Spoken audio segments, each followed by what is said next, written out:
Welcome to Guide Guru. We hope this video helps. You start as an administrator. Do that now. First, open Windows Security and under Virus and Threat Protection, switch Real-Time Protection off.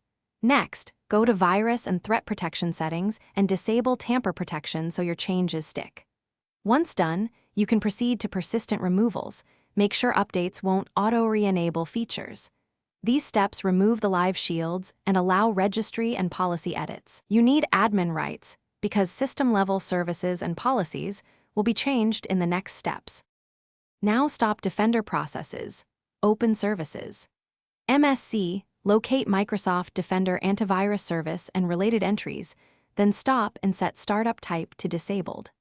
Next, open Regedit and under HKLM/software/policies, /Microsoft/Windows, Defender create or set disable anti-spyware and disable real-time monitoring to 1.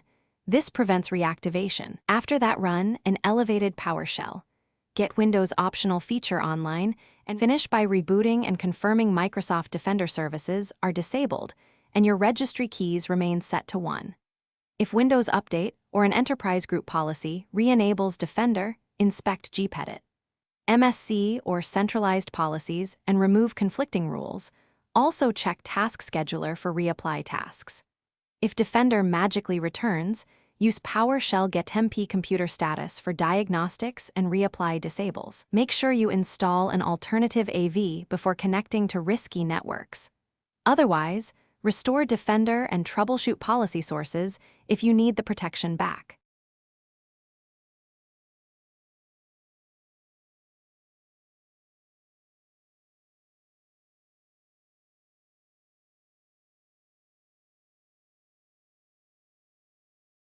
Thanks for watching. Consider subscribing if we helped you today.